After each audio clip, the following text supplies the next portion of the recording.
So, how did you prepare for this role? Oh, that's a good question. First of all, I read the script, and then I really thought about what,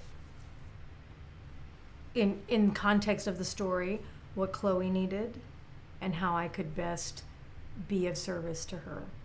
So I really, one of the things is I'm also a teacher, so I know how to ask questions and how to listen to answers.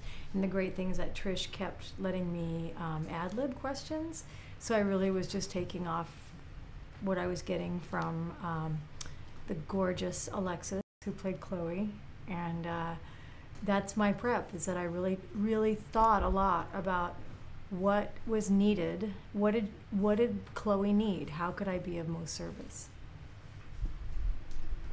How does this role compare to other roles you've played? This was really a very simple role. I didn't have to be a tough guy. I didn't have to try to prove anything. The difference was I could just try to get information and really work off of what was being given to me. So it was really, really sweet. How did you get started in the acting business? Ooh, I love that question. Well, I've always wanted to be an actor since I was little. You know, I was the kid that always had talent shows.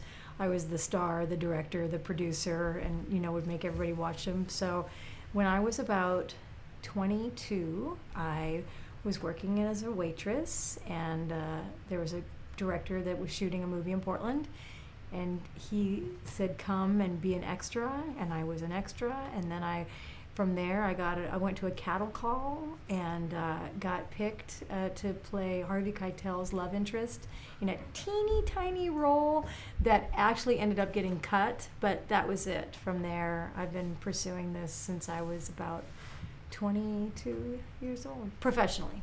I mean, when I was a kid, you know, I did plays, and I've always loved acting. What methods do you use to stay in character in between shots? Will you ask that again? What methods do you use to stay in character in between shoots? Oh, that's a good one too.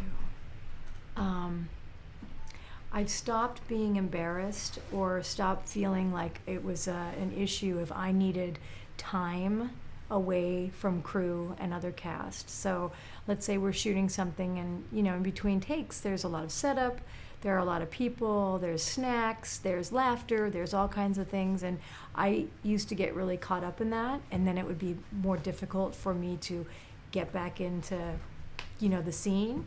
And so I spend a lot of time when we're not shooting resting or meditating, or I take a lot of naps. So I always allow myself to take whatever time I need, and I don't really apologize for it anymore. Like, I used to think that I had to be everybody's buddy on set, and I'm thrilled to be there, but I don't have to try to, you know, win everybody over when we're setting up shots.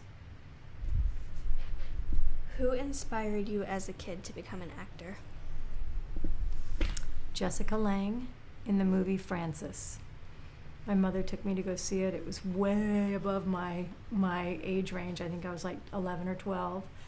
And that was it. That was the movie. I was done. Jessica Lange. Thank you, Jessica. Do you have any advice for people who wanted to get started in the business? Train, train, train. Be willing to fail. Be willing to be bad. Don't give up.